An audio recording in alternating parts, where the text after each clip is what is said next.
That's how we're gonna do it. We're gonna get right into it.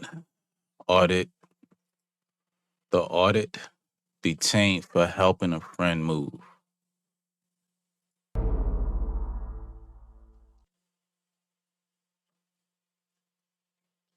Welcome to Audit the Audit, where we sort out the who and what and the right and wrong of police interactions. Like, all This this episode legal covers shit, like criminal I, history, I don't lawful understand this arrests, shit at and all. vehicle registrations, and is brought to us by Queen T's channel. Be sure to check out the description below and give them the credit that they deserve. On June 21st, 2018, Officer Ulrich of the Covington Police Department pulled over an Ohio driver who was helping a friend move into the Cambridge Square apartments in Covington, Kentucky, approximately 4 miles from the Kentucky-Ohio border, for allegedly failing to stop at a stop sign or use a turn signal. After the driver pulled into a small parking lot, Officer Ulrich approached the passenger side window. How you doing, man? I'm Officer Ulrich, Covington Police. That motherfucker got his hands out the window and In front everything. of 109 for a while, and then you backed in all the way down by 104. You were sitting there for probably 15 minutes, and then you just didn't stop at the stop sign or use your turn signal when you came down the hill. At the stop sign twice. He stopped at the stop sign twice. A turn signal to go straight down. You turned left. I didn't turn. Okay. Do you have your license on you, sir? Yes, sir. You turn left. I didn't turn. Okay, you said you were helping somebody move in? I stopped right there, right in front of 109, like you said. Okay. And her brothers and sisters, you seen all them people come to my car, sir. You seen them come to my car. I seen you watch us, and then Buster Yui come right, drive right past us, and she got the last couple bags out. So it wasn't like I was just sitting there. Okay. I didn't see any of that stuff that you're talking about. I was not paying attention to you. I just saw a car sitting in front of 109. Who is she? I can call her and tell her to come right back outside if that's the problem. Nope. I'm asking you what her name is. Her name is Neek. Neek? Yes, sir. She I don't know her full name. You If don't that's know what you asking for. When you were done, why did you go park in the other end of the parking lot for 15 Stopped minutes? and talked. I backed up into the back by the garbage can. She wanted to throw some stuff away. I ain't about to make her walk. You made her walk back though? No, I drove her back up to the front. I stopped right there. She got out. I backed back up. I seen you parked right there, and I went straight down. I knew you was about to pull me over, so I parked. I knew what you was about to do. I ain't did nothing wrong, officer. You just seen me leave, come back. The first time I left, you watched me pull up, stand right there, wait for her to come out. It took me 20 minutes. I went to the west side. Like he thought it was some drugs or some shit in the car. Put her at her house. All I did was bring her to her sister's house. Okay. You know, You he's ever probably been convicted expecting of a felony to before? smell weed and some more Ohio? shit. Never. What were you in prison for in Ohio? Oh, prison? I've never been to prison. Holding cell, traffic ticket. That's it. You got a BCI number. What's a BCI number? It's a number they give you when you go to prison in Ohio. Officer Ulrich informs the driver that he has a BCI number, which indicates that he has been previously arrested, and questions him about his criminal history. BCI stands for the Bureau of Criminal Investigation of the Ohio Attorney General's Office, which serves as the central repository for all criminal records for the state. The BCI also maintains fingerprints, palm prints, photographs, and other information related to arrests within the state. The U.S. Supreme Court held in the 2015 case of Rodriguez versus United States that because traffic stops are especially fraught with danger to police officers, they may take negligibly burdensome precautions, including criminal record and outstanding warrant checks, to complete the mission of the traffic stop safely. Based on this decision, some courts have determined that police officers are also permitted to ask drivers questions about their criminal history. Bro, but For I just example, in seen the a 2017 case of United States versus pull Coe, over the a federal 10th known Circuit Court of Appeals fucking concluded that, quote, if running a computer check of a driver's criminal cartel history member, is justifiable as a negligibly and he was burdensome treating him like inquiry he was his useful for best officer friend and safety, ended we up fail to see how asking getting the his driver head about tore off. that history could be unreasonable under the Fourth Amendment. A driver's answer may not be as reliable as a computer check, but the time involved is much shorter. And just allowing the officer to ask the question may provide important clues pertaining to safety, such as nervous or evasive responses. The Supreme Court also determined in the 2009 case of Arizona versus Johnson that, quote, an officer's inquiries into matters unrelated to the justification of the traffic stop do not convert the encounter into something other than a lawful seizure, so long as the inquiries do not measurably extend the stop's duration. In interpreting how long a traffic stop could be extended for questioning, the 6th Sixth Circuit Court of Appeals, which includes Kentucky in its jurisdiction, determined in the 2010 case of U.S. v. Everett that, quote, because the touchstone of any Fourth Amendment analysis is reasonableness, we must conduct a fact-bound, context-dependent inquiry in each case. The proper inquiry is whether the totality of the circumstances surrounding the stop indicates that the duration of the stop as a whole, including any prolongation due to suspicionless, unrelated questioning, was reasonable. Therefore, a court would likely find that Officer Ulrich was permitted to ask questions about the driver's criminal history as long as it concluded that the questioning did not unreasonably extend the traffic stop under the totality of the circumstances. Never been to prison, sir. I've been to the holding cell. The only arrest you've ever had is for traffic? Traffic tickets. I got a couple other gambling tickets. All paid off. Gambling ticket? How you get a gambling ticket, bro? Paid off. Seatbelt. I've never. I'm pretty sure he said gambling ticket. You haven't been arrested for anything besides traffic and gambling. Gambling. You can look me up. I did. Street gambling. Okay, I get. That's why I'm asking you for Hey, gambling. What the information of fuck? further Like, arrests. that shit legal. You just go fucking to the casino. My dumb ass. What the fuck? You think there's a chance that you forgot whether or not you Gambling were arrested? ticket. I've never been to prison. I never seen nobody get arrested for gambling in the hood though. I'm talking about arrested. What else have you been arrested for? I've been arrested. Like motherfuckers see the cops just take off or they gambling in somebody's house. Like, OVI. I got an OVI. how you get caught gambling though? That's damn. That's it. But that's still the holding cell. I've never been arrested. Payout? Well, that is arrested. No, it's not, because I never got arrested. It No, is it's arrested. not. It is arrested. Holding cell was arrested too, sir? Yeah.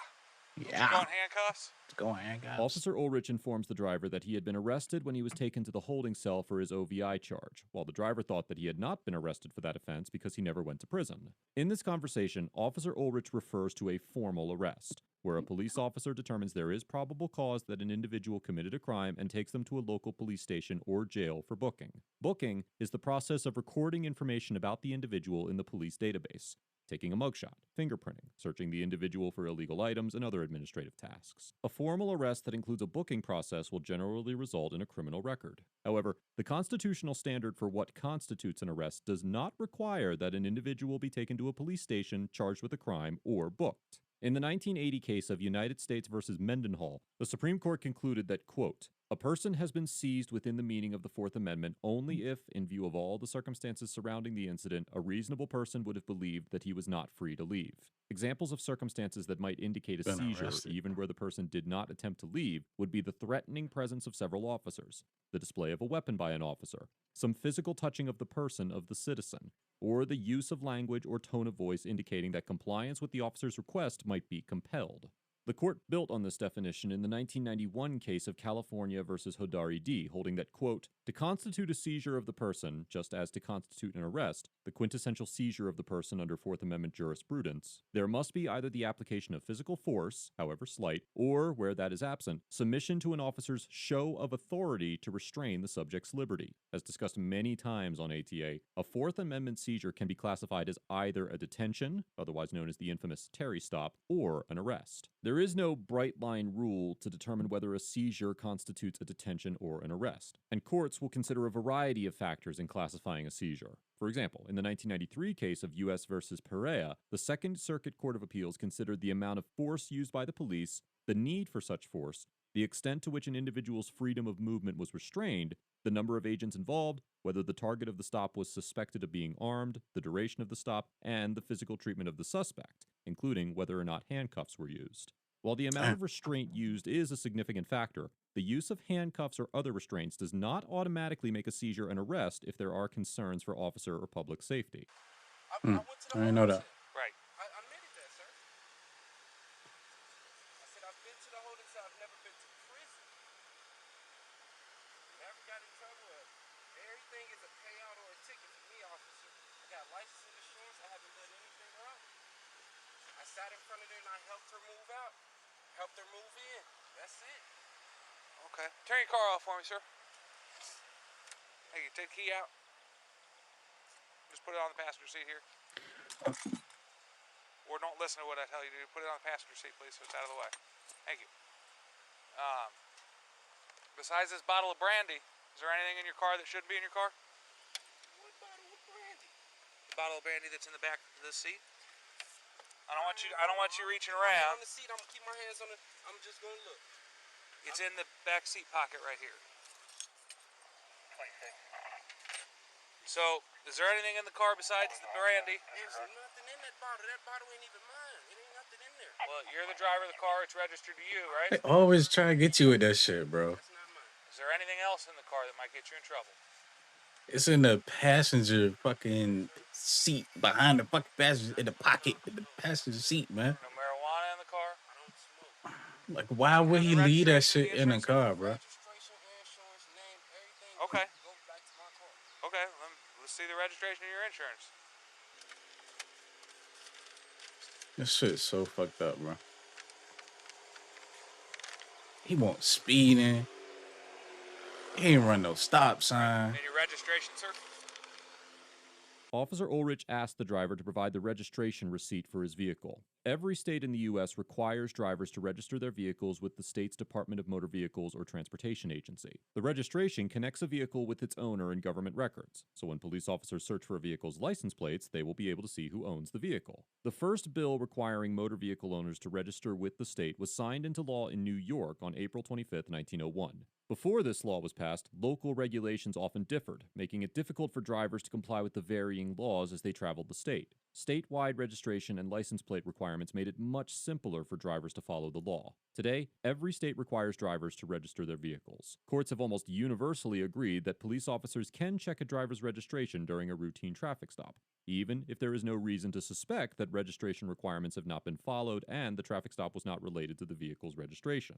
As the Supreme Court explained in the 1979 case of Delaware v. Prowse, quote, "States have a vital interest in ensuring that only those qualified to do so are permitted to operate motor vehicles, that these vehicles are fit for safe operation, and hence that licensing, registration, and vehicle inspection requirements are being observed. Based on this government interest, the Prowse Court Well, why do concluded I that, have to quote, pay "The to get it foremost method registered, of bro? enforcing traffic and vehicle safety regulations is acting upon observed violations. I've already got Vehicle stops for insurance and traffic all that violations other occur bullshit. countless Why times do I each have to day, pay and on these every year occasions, licenses and registration papers are subject to just to inspection, own and my drivers car? without them will be ascertained. Therefore, police officers such as And then Officer y'all still Ulrich are want me to pay constitutionally tolls and committed to shit? review a driver's vehicle registration as part of a routine traffic stop.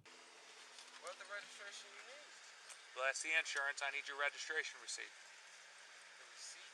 The registration, it's the document that when it gets in the mail, it says keep this in your glove box. That document. I probably got that in my other car, so. But that ain't in this car. So you don't have that? I have registration. It's probably not in this car, but I do have registration, officer. Like, you can look all that shit up. All right, sit tight here for me for just a couple minutes. Like, I got stopped plenty of times. When I didn't have it, cops just looked that shit up.